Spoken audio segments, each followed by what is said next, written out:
Denial, anger, bargaining, depression, and acceptance. Denial, anger, bargaining, depression, and acceptance. These are the classic 5 stages of grief laid out by Swedish American psychiatrist Elizabeth Kubler-Ross. The Kubler-Ross cycle of grief: denial, anger, bargaining, depression, and acceptance. I am somewhere in the cycle right now.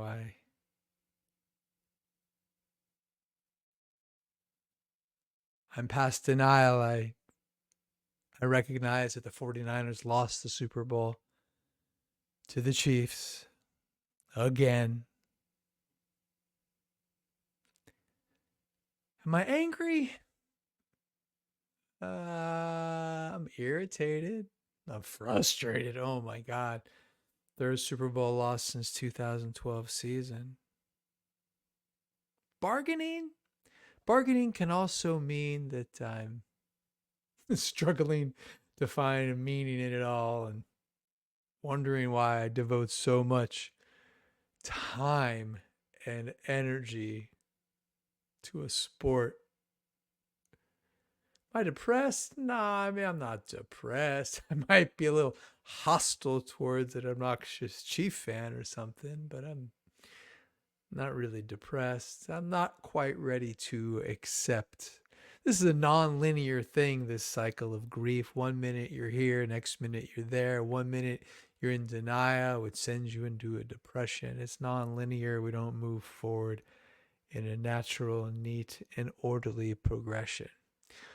Elizabeth Kubler-Ross, the grief cycle, of which I am somewhere within tonight, trying to come to grips with another 49ers Super Bowl loss. Oh my goodness, man. It's been 30 years. 30 years since the Niners beat the Chargers 49-26. Super Bowl 29. Steve Young finally gets that monkey off his back. Eddie D says, enough is enough is enough is enough. Because I was like, I'm going to get Dion and Richard Dent and Ricky Jackson. Oh my God, that was fun. But I'm telling you what, friends, I am getting too old for this SH you know what T. Welcome to the Rated Rabbi Sports Card Podcast, where sports cards and pop culture meet the 1984 All-Star Game. I am your host, Rabbi David Spinrad. Welcome to episode 58. I'm too old for this SH you know what T. As we begin, I want to give you a little preview of our next episode. We're going back for maybe to become a monthly special episode of the Rated Rabbi Sports Card Podcast. These special episodes are called Season, Team, Boombox, and Screen, where I invite a guest on to talk about a particular team, a beloved team, and a special season that they had during the 1980s. Sprinkle in, add some pop culture. That is the Boombox Season, Team, Boombox, Screen. That's the pop culture on the back end. My guest next episode will be none other than hobby great, the collector, Matthew, 1956 Topps guy. We're going to break down the 1989 Cubs, and we might even spend a little time with Guns N' Roses. I'll see you there. 1956 Top guy, Matthew, breaking down the 1989 Cubs.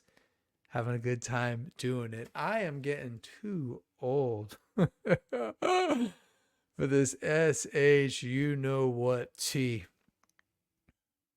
20th century American Southern author William Faulkner is credited with the phrase, kill your darlings.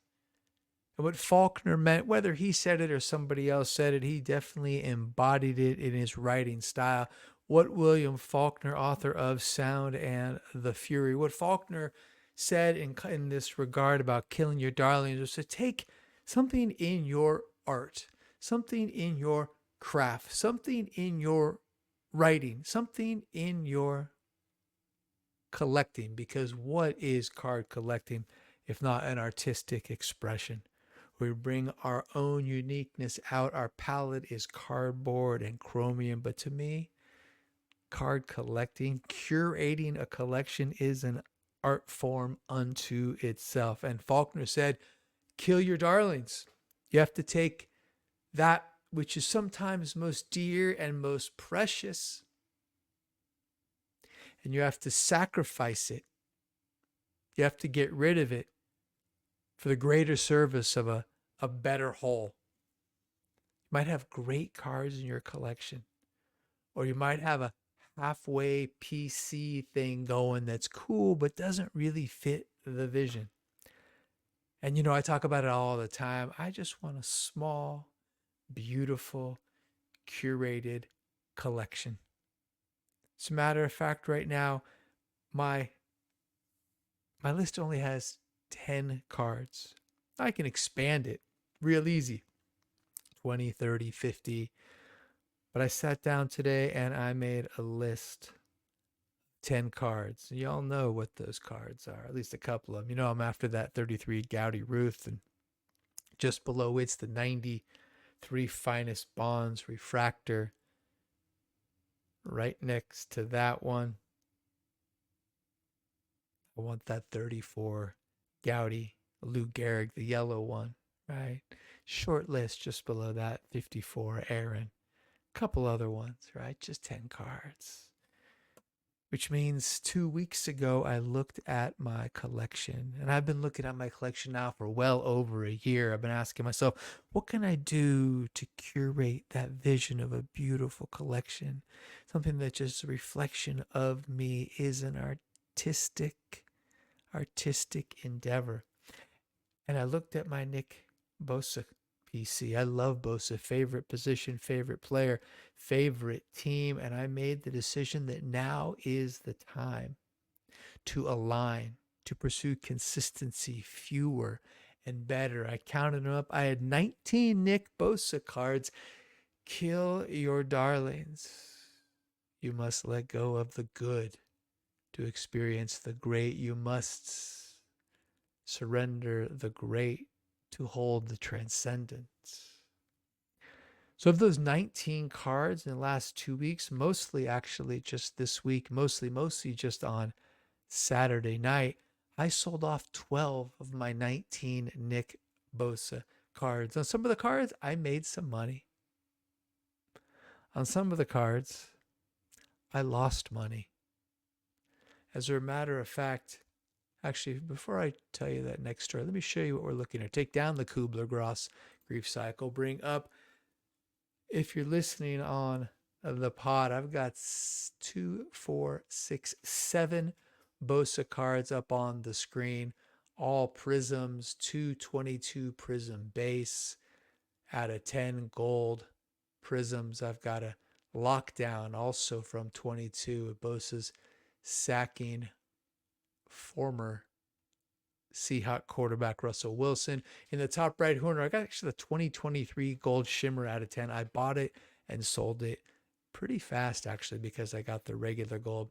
In the middle there on the top, that's a mythical. That's an insert from Optic 2019, his rookie year.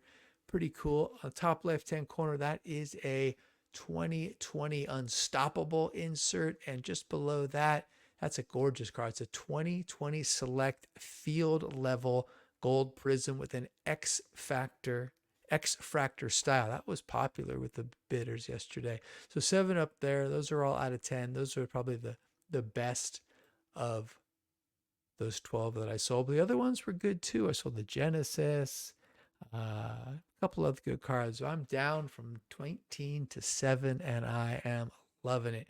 Did all right. Like I said, I made a few bucks. I lost a few bucks. Would have been a break even, except for this, which turned the endeavor into a loss. So what you're looking at there, that is a 2019 National Treasures True RPA of Nick Bosa out of 99, 2-color patch, on card auto. And I got to tell you something. I do not care for the rookie patch auto design. In fact, I don't think I really care for any of these high end cards. Flawless, immaculate, of course, seen here, national treasures. I think they're just kind of vanilla.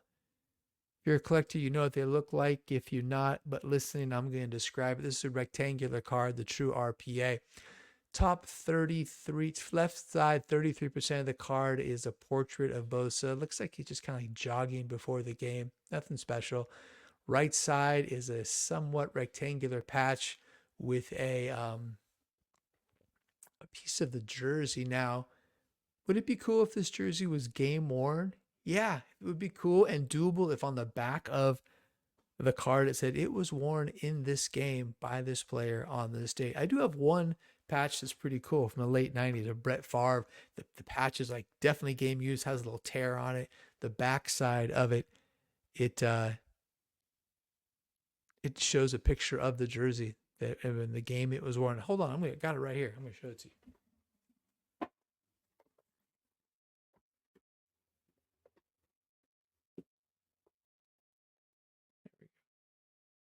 Let me get rid of the Bosa RPA before I come back to it.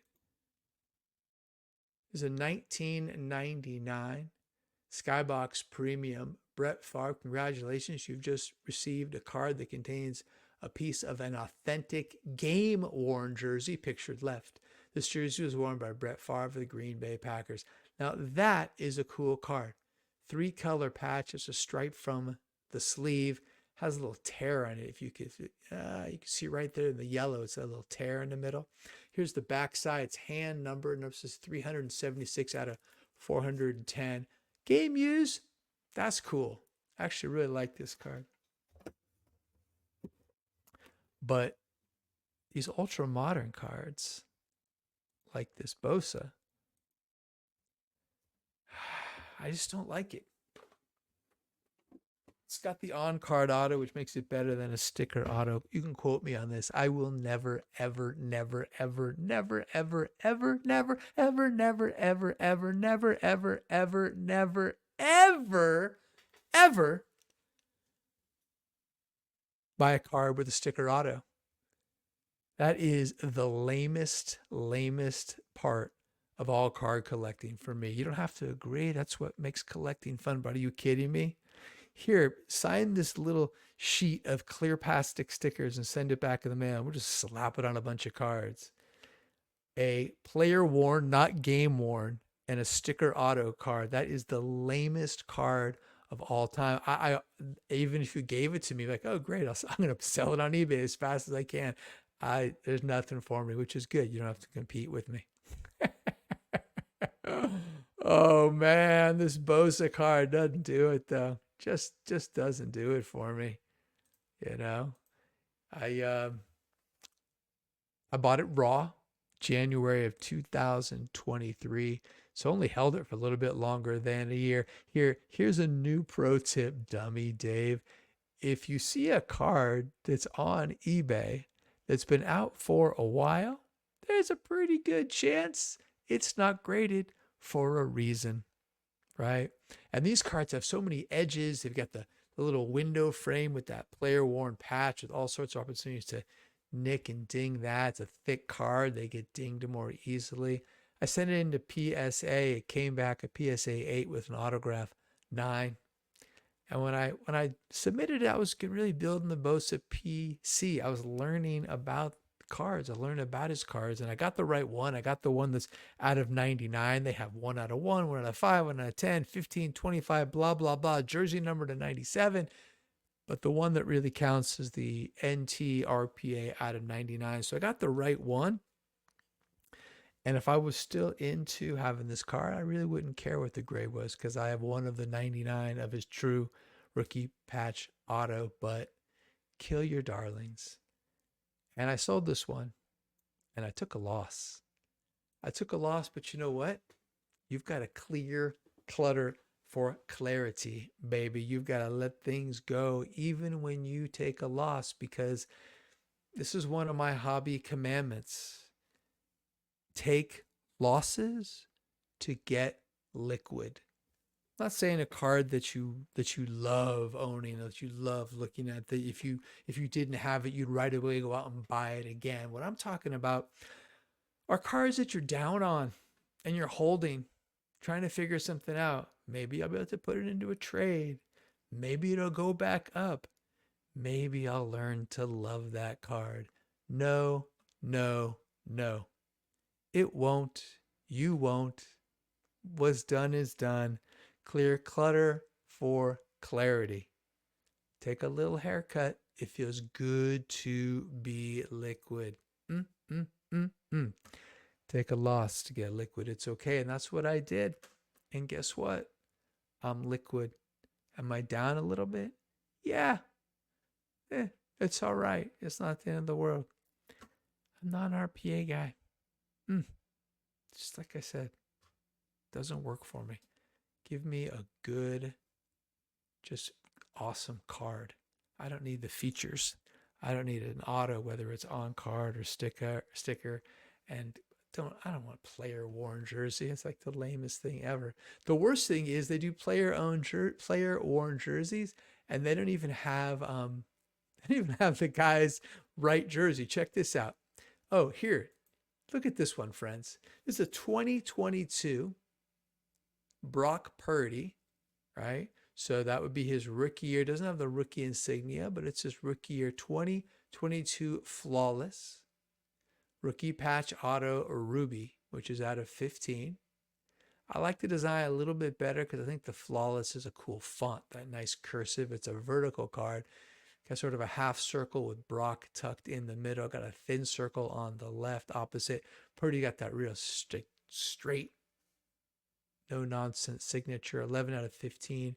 It's embossed. And look at the window where the patch is. Brock Purdy's name is spelled Brockpurdy. What does that look like to you in the frame? Brock. Nope. Purdy. Nope. No. So it's not his name.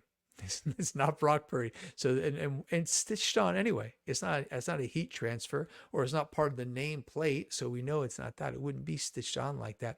So it can't even be his name. So okay, what is it? What's his number? 13. Is that a 1? Is that a 3? What size is that? Maybe it's a shoulder number. Okay. Let's say it's a shoulder number. Could be. Is it a 1? No. Is it a 3? No. What is that? That's a number 5, friends.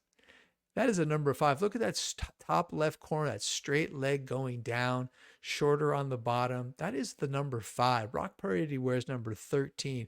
You know who wore number 5 for the Niners? First round bust, Trey Lance, traded away to Dallas for almost nothing. So this card, this Flawless out of 15, 2002 Purdy rookie patch auto on card. Okay, very nice. In the window, it's a player worn, but which player worn it? Actually, I don't see the back. It might just say guaranteed.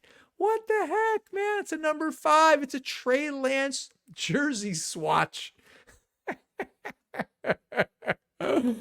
Oh my God. Listen, if you're the person who bought this, I mean no offense, right? Different strokes for different folks. However,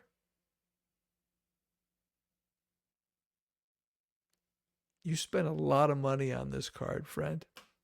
I just sold this week, right? What did you spend? I'm going to wait for you to tell me what you spent. Now that I've been kind of bagging on it, you don't want to say, right? All right, listen, you can maintain your anonymity, but I'm going to tell the audience what you paid for this player worn, no, guess what do they call it? Panini guaranteed jersey with Brock Purdy card with Trey Lance jersey number 5 swatch in it. My friend, you paid $12,400 for this card pre-tax, right? Oh my God, man. 12.48%. Jesus, take another.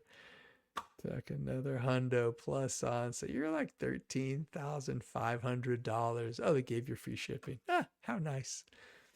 $13,500 for a Brock Purdy RPA with a Trey Lance patch in it, man. I do not get this aspect of the hobby at all. It makes no sense. Are you kidding me? I would get some smoking hot, sexy vintage. I'd be into a SGC or a PSA Ruth with that kind of money. Clean, bright red, like a fire engine. Or might go lower and add both the Bonds and the Lou Gehrig. Are you kidding me? $13,500 for this Mashugana card. Oh, somebody help me to understand the appeal of those cards. Send me a message because I don't get it. I am getting too old for this SHI. You know what? T. I don't get it. Top of the six, Gooden on the hill for his second inning. First batter was hit, a little comebacker by Whitaker. Doc took it himself, brings up Eddie Murray coming to the plate for the first time after taking over for Carew. Love Murray. It's great. I like great power hitting, average hitting, RBI machine, switch hitter, bad brother. I love Eddie Murray. He feels like he doesn't get enough love. Played forever. After I do the dive with Matt about the 89 Cubs, I got a segment on Eddie Murray coming up. I got some misty watercolor memories I want to share with you about Eddie Murray. Bad mofo. He's standing there on the left side, got that back from the Eddie Murray batting stance, and Gooden kind of gets him off a front foot a little bit, and he hits a bloop into the air, and it's howling right now. It's a candlestick wind whipping across the field in the outfield from right to left, and the ball is up and it's hanging, it's dropping. Ozzie going back, Murphy coming in, Reigns comes flying, and drops Ozzie to the ground. Murray with a total Candlestick Park pop fly double. Man on second, one away, brings up his teammate Cal Ripken, falls behind 1-2, and Gooden throws this great off-speed pitch. It's Cal Ripken, man. Guy wins MVP in 83. He's a stud. He throws him an off-speed pitch, and Ripken's way out in front of it. Hits an easy bouncer to Schmidt at third, cross the diamond to Keith Hernandez, and there are two away. Murray on second brings up Dave Winfield. He's leading the league in hitting 0 for 2 on the day. However, at the break, he is hitting a robust 370. Interesting stat flashes. First 33 games for the Yankees, Dave Winfield hit 264, but in the last 33, the 33 leading up to the All-Star game, he is hitting an incredible 464. He's in 200 points better than he was at the start of the season. Man, what a start. What a half. Ends up hitting, actually finishes second, right? Winfield and Mattingly go after the batting title that year, and Winfield fades. Steinbrenner, Mr. May. Oh, the boss. Mattingly takes the title that year. As Winfield's settling in, the camera flashes this stat. It says Dwight Gooden has allowed only 2 home runs in 111 innings. So you know me, Rated Rabbi with sports cards and pop culture, me, the 1984 All-Star game. That's like my chance. I'm gonna put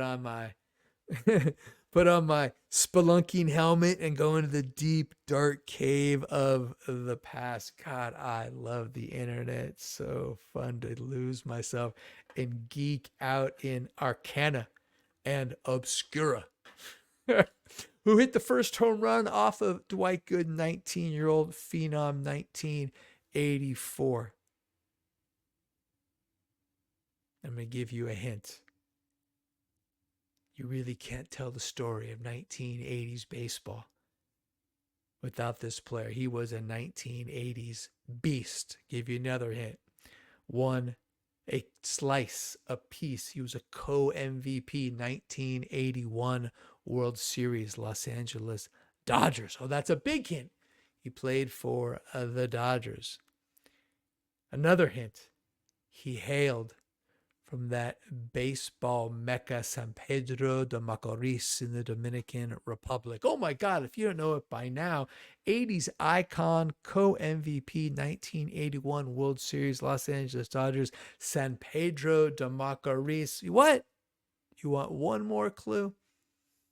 Because I love you, I'm going to give you one last clue. 1988, this player is traded from the Los Angeles Dodgers to the St. Louis Cardinals. If you said Pedro Guerrero, you would be absolutely correct. I did a dive into Pedro early on when I was talking about ball players from the Dominican. Well, let's circle back on him because he was a very 80s player, good player, drafted by Cleveland, ends up coming up first with the Dodgers. And like I said, later the Cardinals. Plays 10 plus years with the Dodgers, 5+ years with the Cards. 34.4 lifetime WAR. Guerrero was a 5-time All-Star. About 215 home runs in his career. Always had good on-base percentage. Could hit for some extra base power. Was an outfielder, later became a first baseman. Let's go back to that 1988 trade where Guerrero leaves the Dodgers and goes to the Cardinals. I know I've got some Cardinal fans listening in. You'll know, who was Guerrero traded for?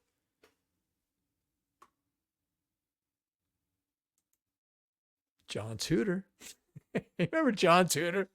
John Tudor had a pretty good career, right? Played 12 years. Started with Boston, season with Pittsburgh, then to the Dodgers. Then to the Cardinals. And then in 1988, he goes to the Dodgers. What do you remember him most for? Remember John Tudor, that epic 1985 season. He has one great season. Never made an all-star team. 1985, he goes 21-8 for the Cardinals with a paltry 1.93 earned run average, throws 10 shutouts, finishes second in the Cy Young to Dwight Gooden because it was Dwight Gooden's year, man, that 24-4. But Tudor was great that year. What else do you remember about John Tudor? I remember John Tudor got frustrated game 7 of the World Series and punched a fan and busted up his hand till he cut it up. He pitched well, right? Pitched well in his first start, through a complete game shutout. It's not like a one-hitter, actually. Had a great game in his second. Cardinals have a 3-1 lead in the World Series against the Kansas City Royals. Lose a game 5, lose game 6. It goes to game 7. They go to their horse, John Tudor. Hey, Poppy, it does not go well for John Tudor that night. What happens?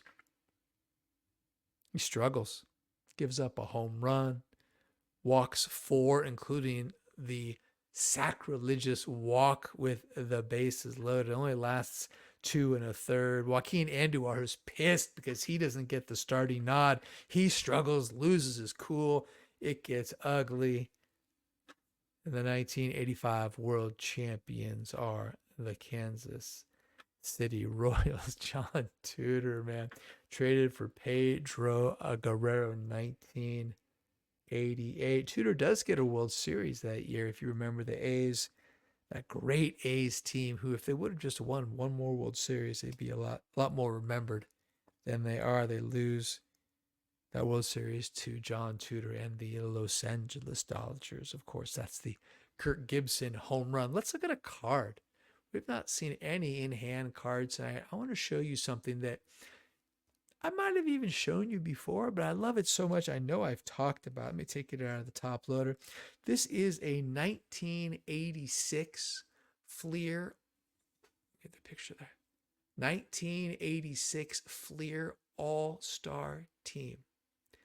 86 and 87, the Fleer company made these all-star team inserts. Other than those glossy inserts that came on rack packs, these are the first true insert cards as far as I can tell. They're gorgeous. I love the red and blue. The National League has the blue background with the red bottom. The American League inverts it. Blue bottom, red background. Had that Star Wars kind of ascending font, Fleer All-Star Team, the 3 stars behind them. I'm going to bring up a picture that shows, give you a full screen. There we go. Actually, yeah. That shows both the 1986 and 1987 Fleer All-Star Team insert sets. 1986, you've got highlighted by that incredible Dwight Gooden card. It's his best card. Love that card. It looks like the picture that's taken at Shea, where he's in the upper deck and the field's down below him, which I think is a box bottom one year. That would be a cool card to have. Gary Carter, Don Mattingly. Of course, the amazing middle card is George Brett, kind of leaning back on the knob of his bat with a chaw in his mouth, squatting before a game is Cal Ripken, got that red fungo bat, or maybe it's orange fungo bat. Who's next to him? There's your boy, 1986 Fleer All-Star Team. That's John Tudor. Bottom left is Pedro Guerrero, Ricky Henderson. I love it. Ricky, because he was center fielder with the New York Yankees, is my all-time center fielder, because I got to get Bonds in there and I got to get Dave Cobra Parker in right. There he is, speaking of Cobra, Dave Parker. He got sober with the Reds, had an incredible comeback year, 1985. He's your Fleer All-Star right there. In the bottom right-hand corner, God bless his soul, Dan Quisenberry, gone. Too young. Top left, I skipped, and that's Gorman Thomas. Kind of brings down the greatness of the set, does Storm and Gorman. Gary Carter next to him, and Donnie Ballgame. Tommy Herr just below Gorman Thomas. So, it's not bad, but the design is gorgeous. Let's look at the right one. That's the 1987 Fleer All-Star Team. I do not like the style here. I love the red and blue. I do not love the black and gray, although the Mattingly card, top left, if you're looking, top left Mattingly is awesome. Got the blue BP jersey, that beautiful, beautiful batting stance Donnie used to have. Carter makes it again. Tony Fernandez. That's Steve Sachs in the top right. Kirby Puckett. I like that Puckett card. There's Schmidt. Oh, so good. This one kind of is a miss. Next to Schmidt is Mike Easler. Great nickname. The Hitman. He's a Yankee. Makes it a DH. Then Todd Worrell. Oh, shout out to those St. Louis Cardinals. I remember him. He was beasting for a while. Bottom left, George Bell. Fernando had the bounce back year. He's your Fleer All-Star with the Rocket Man, Roger Clemens. In the bottom right, it's Timmy Raines. These are gorgeous, gorgeous, gorgeous, gorgeous, gorgeous cards, particularly the 1986. They are really hard to grade as well because of the because they're borderless and they're just kind of like that thin stock. You know what's interesting is 1986 Fleer baseball. You know what it feels just like? 86 Fleer basketball, right? The iconic. I feel like I want to. All this white chipping, man. This would be a hard card to get a high grade on. All right. Whew. This feels like an organic place to stop because, as I was saying earlier, I'm getting too old for this SH you know what T. What we talked about those stages of grief. Anger, denial, anger, bargaining, depression, and acceptance. It's a non-linear journey to get over this Super Bowl loss. Roger Murtaugh, Danny Glover, 1987, Lethal Weapon. I'm getting too old for this. Faulkner taught us to kill our darlings, and so I did, selling off 12 of my 19 Bosa cards, including 7 golds numbered to 10. And the RPA. I held my very favorite card. I got a 2019 Bosa Kaboom that I bought raw. It came back at 10. I don't like RPAs, especially ones that have Trey Lance store-bought jerseys on a Brock Purdy card that sells for $12,400 before tax. Got back to the game. Bloop double by Eddie Murray. Brought up Dave Winfield. They flashed the sun. They flashed the graphic. I go in the cave, baby. They flashed the graphic that the great young pitcher Dwight Gooden had only allowed 2 home runs in 111 innings. I did a dive and found out that first home run was May 25th, 1984. Gooden locked up that night with Dodger left-hander Rick Honeycutt before he became ex-setup man a little later in the decade. Must have been a fun game. Final score was 2-1 Mets won. Only run was that Pedro Guerrero solo home run. Doc went 8 innings, allowing only 3 hits and 3 walks, striking out 14. It was fun to dive into Pedro. Talked a little John Tudor. One great year, 1985, 21-8.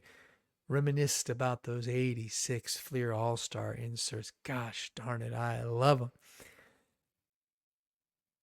Before I say goodnight, I just want to remind you one more time that on our next episode, we'll do another special of season team, boombox, and screen, joined by Matthew, 1956 Top Sky. We are going to have some fun with the 1989 Cubs, and I'll go easy on him when it comes to talking the 89 LCS against the Giants. Will Clark hit 650. That is a fact. All right. That's all for now. I'll see you soon. Until we meet again, may you enjoy and be blessed with health and with long life. So long for now.